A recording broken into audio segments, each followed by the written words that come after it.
Bismillahirrahmanirrahim. Assalamualaikum warahmatullahi wabarakatuh. Salam sejahtera untuk kita semua. Om Swastiastu, Namo Buddhaya, salam kebajikan. Yang terhormat, Ibu Eka Trisnawati selaku dosen pengampu mata kuliah mikrobiologi semester 3, serta yang saya cintai dan saya banggakan teman-teman farmasi reguler semester 3, serta khususnya anggota kelompok kami. Pada kesempatan kali ini, kami dari kelompok 5 akan mempresentasikan PowerPoint kami, hasil diskusi kami mengenai SARS-CoV-2. Sebelum memulai presentasi, mari kita panjatkan puji dan syukur kehadirat Allah Subhanahu wa Ta'ala yang telah melimpahkan nikmat dan rahmat-Nya sehingga pada kesempatan kali ini kita masih dapat mempresentasikan tugas mata kuliah mikrobiologi. Langsung saja, sebelum presentasi, izinkan saya memperkenalkan anggota kelompok kami terlebih dahulu, yaitu yang pertama ada Dwiana Indriani dengan NIM 421200013 sebagai pemateri 2. Kemudian ada saya sendiri, Mila Ulfatura Iko dengan NIM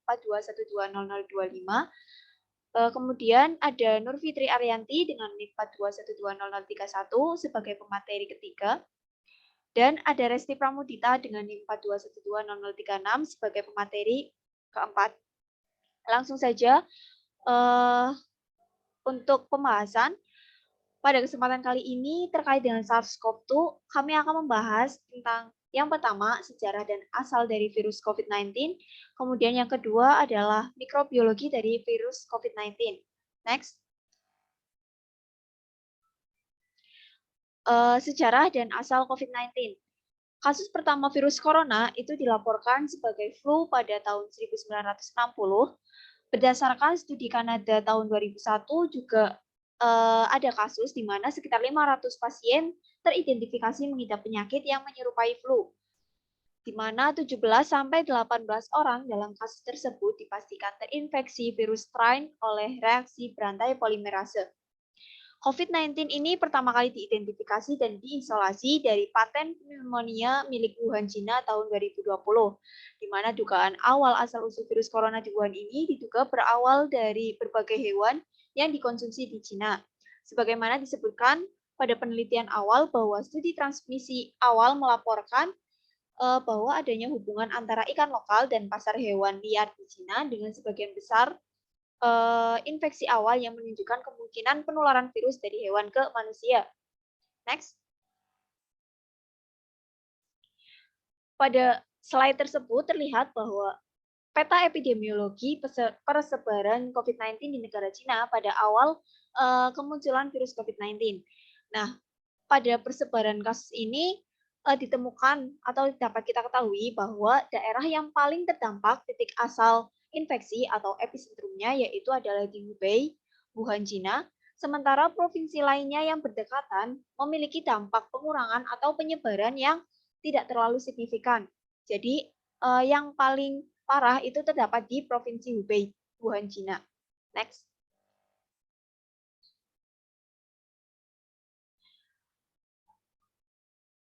Kemudian ada statistik terkini dari COVID-19 per tanggal 11 November 2021. Pada data tersebut dapat dilihat bahwa per tanggal 11 November 2021, khususnya di Indonesia, total kasus yang tercapai dari virus COVID-19 ini yaitu ada 4,25 juta jiwa, dengan kasus meninggal dunia yaitu adalah 144.000 jiwa. Itu hanya terjadi di Indonesia. Untuk data yang berada di seluruh dunia per tanggal 11 November 2021, total kasusnya yaitu adalah 252 juta dan yang meninggal dunia itu bertotal 5,8 juta jiwa. Untuk materi selanjutnya akan disampaikan oleh pemateri kita yang kedua yaitu Saudari Dwiana Indriani. Kepada Mbak Dwiana, saya persilakan. Ya, di sini saya akan melanjutkan, yaitu mikrobiologi virus. COVID-19 disebabkan oleh Severe Acute Respiratory Syndrome Coronavirus 2 atau SARS-CoV-2 yang menyerang saluran pernapasan. Virus ini merupakan virus RNA rantai positif golongan beta coronavirus atau beta-CoV dengan beberapa virus lain. Di dalamnya yaitu SARS-CoV dan MERS-CoV. Ketiganya merupakan zoonosis terkait dengan sistem pernapasan. Berikutnya, klasifikasi superdomain yaitu biota, kingdom virus, ordo Nidovirales, family Coronaviridae, subfamily Coronavirinae, genus beta coronavirus, dan subgenus Sarbecovirus.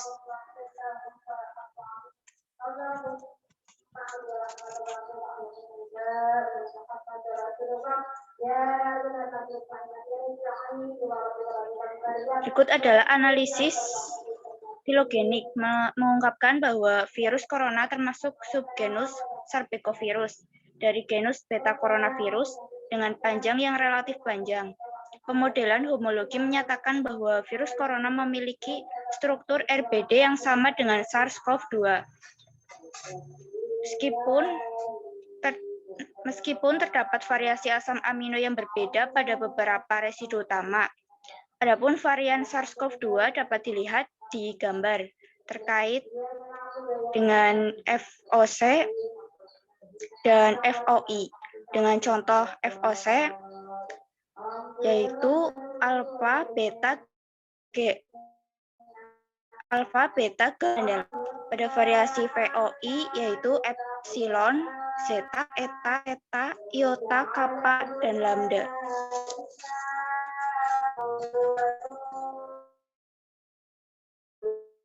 Selanjutnya, Mbak. Struktur SARS-CoV-2. Virus corona adalah virus RNA lain tunggal positif yang berkapsul dan bersegmen. Virus corona memiliki bentuk yang bulat, beruntai tunggal dengan rantai dengan RNA diselimuti dan ditutupi protein. SARS-CoV-2 virionnya terdiri dari helix nukleokapsid dalam amplop dengan diameter amplop yaitu 85 nanometer dan panjang spike 20 nanometer.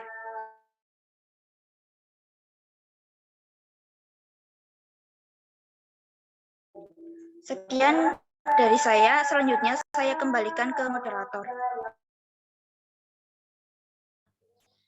Baik, terima kasih saya ucapkan kepada Mbak Duyana Indriani yang sudah memaparkan materinya. Selanjutnya akan dijelaskan oleh pemateri yang ketiga, yaitu Mbak Nur Fitri Arianti. Kepada Mbak Nur Fitri Arianti, kami persilahkan. Baik, terima kasih. Di sini saya akan menjelaskan tentang struktur internal SARS-CoV-2 berdasarkan dari mikroskop elektron. Di sini dapat kita lihat struktur dari SARS-CoV-2 yang diambil dari mikroskop elektron yang menunjukkan struktur internal virus berdinding ganda dengan lobus seperti proyek permukaan dengan sitoplasma yang mengandung vakuola seperti bola. Next, Mbak. SARS-CoV-2 memiliki vesikel membran ganda nukleoplasid inklusi dan area granular besar sitoplasma, di mana sitoplasma harus mengandung protein virus RNA yang menjadi materi genetik.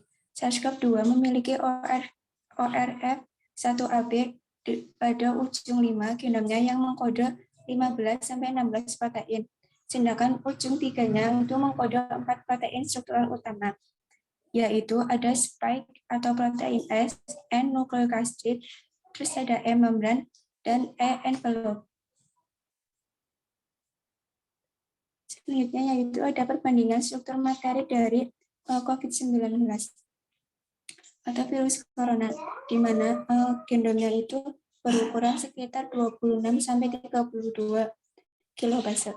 Urutan basa RNA 1 dan 1B yang bertempat pada 2/3 pertama genom, yang mengkode protein replikase sampai 16 protein non-struktural yang selanjutnya akan mengkode 4 struktural utama, yaitu ada membran, envelope, nucleic acid, sama spike. Jumlah dan protein aksesoris dan fungsinya itu tergantung dari jenis virusnya tersebut. Selanjutnya akan dibacakan oleh pemateri selanjutnya.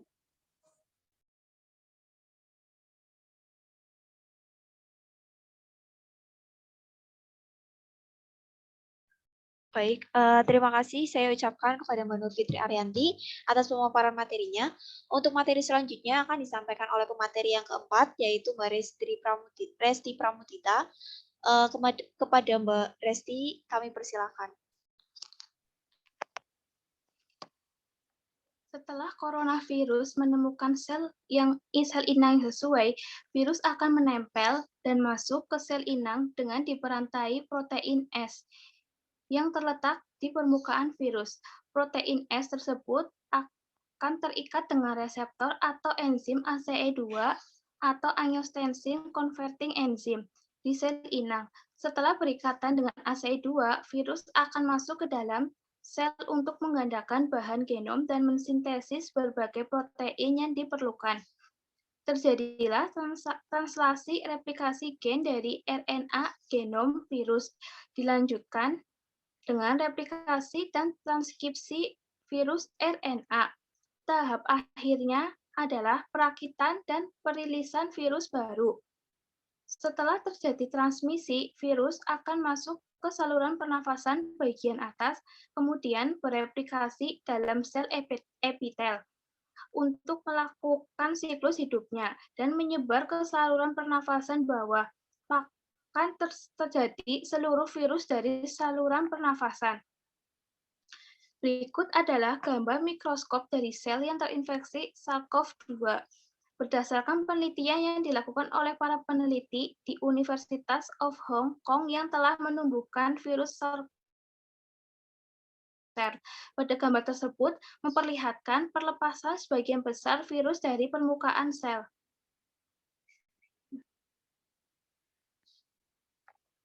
Terus ada metode penyebaran. Pada metode penyebaran ini, virus corona yang merupakan virus zoonosis berasal dari mamalia. Salah satu mamalia tersebut adalah kelelawar, yang pada awal penelitian SARS-CoV-2 menunjukkan hasil adanya hubungan kerabat antara SARS-CoV-2 dengan coronavirus kelelawar, yaitu CoV-RAT13. Selanjutnya itu ada penyebaran virus SARS-CoV-2 dari manusia ke manusia dapat terjadi melalui beberapa hal berikut.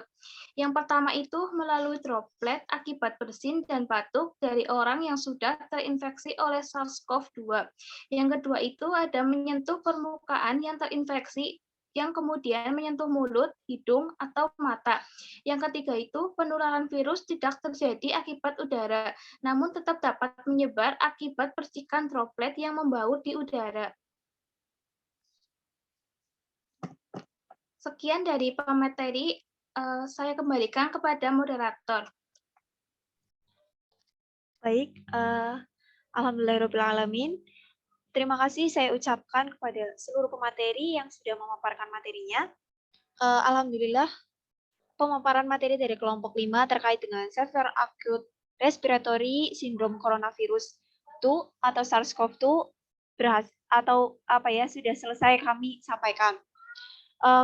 Dari saya selaku moderator, memohon maaf yang sebesar-besarnya apabila selama presentasi ini ada kata-kata atau hasil data yang salah atau tidak valid. Mungkin dari kami cukup sekian. Apabila ada kesalahan mohon dimaafkan karena segala kelebihan datang dari Allah dan segala kekurangan hanyalah milik kami. Kurang lebihnya wabillahi taufiq wal hidayah. Wassalamualaikum warahmatullahi wabarakatuh. Waalaikumsalam warahmatullahi wabarakatuh.